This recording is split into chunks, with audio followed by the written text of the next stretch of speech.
C'est vraiment comme une famille en fait. On vit en communauté, donc des fois c'est un peu difficile, les embrouilles, tout ça, mais en moyenne ça se passe vraiment très bien.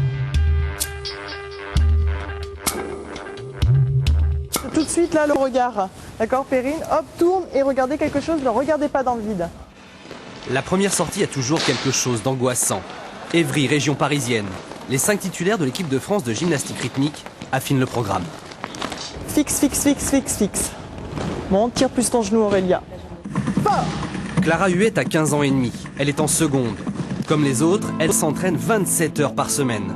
Elle jongle entre le lycée et le praticable.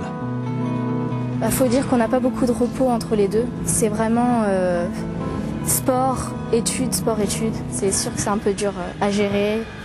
Avec les devoirs le soir, voilà, c'est fatigant. L'ensemble vit au rythme de ces jeunes filles âgées de 15 à 17 ans, entre école, sport et ce drôle d'internat. Salut mamie. Salut. Le pôle d'Evry n'a pas de structure d'accueil, mais il a Mamie, dédommagée pour accueillir 6 des 8 gymnastes tricolores.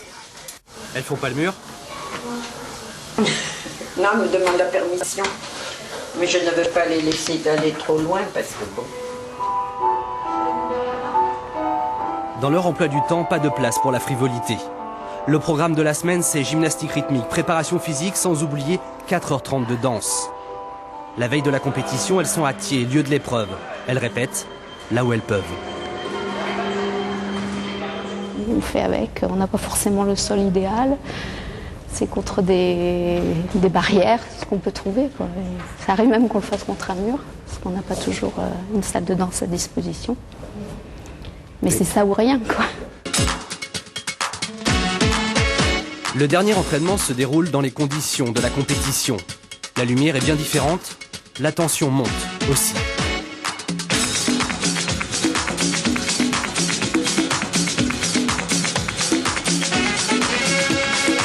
Lâchez-vous, vous êtes sur la retenue, vous avez la trouille depuis hier. Stop, ça suffit, allez-y, vous êtes là pour vous battre. Alors je veux voir 5 gymnastes qui soient battants sur un praticable. Et la trouille, vous la laissez au vestiaire.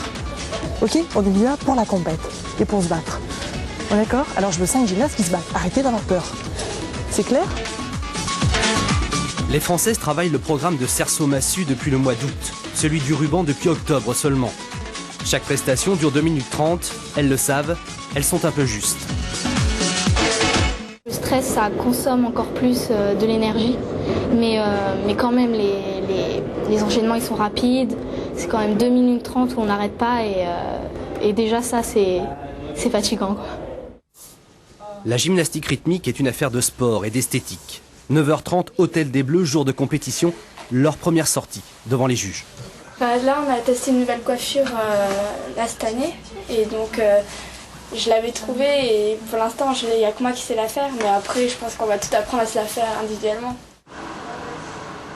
L'apparence est essentielle. L'ensemble est noté sur la technique, mais aussi l'artistique et l'exécution. 2 programmes sont présentés le samedi, l'un Cerceau-Massu, l'autre ruban. Les 2 notes sont additionnées.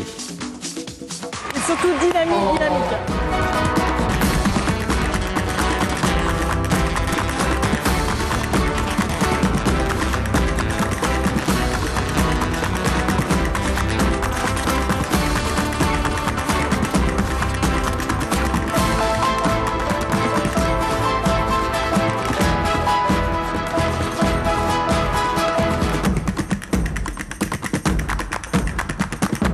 Pour leur première apparition, les Françaises terminent 3e derrière les Russes et les Bulgares. Là, c'est vraiment une bonne surprise, c'est vraiment beaucoup de bonheur. Euphorique le samedi, les Bleus déçoivent un peu le dimanche lors de la finale par engin. 7e au Cerceau-Massu, 4e au ruban. Le week-end est pourtant riche d'enseignements. L'équipe a plu, les gymnastes sont très dynamiques, très rapides, les compositions sont assez originales, différentes un peu des autres et ça a plu. Donc ça c'est vraiment le point positif. Maintenant il faut travailler de façon assurée et que toutes les difficultés passent sans chute bien sûr. Absente à Athènes, les tricolores visent les Jeux de Pékin en 2008. Avant, il y a les championnats du monde cette année en octobre. Cette jeune équipe a un rêve, remettre la France dans le bon sens, en haut du tableau.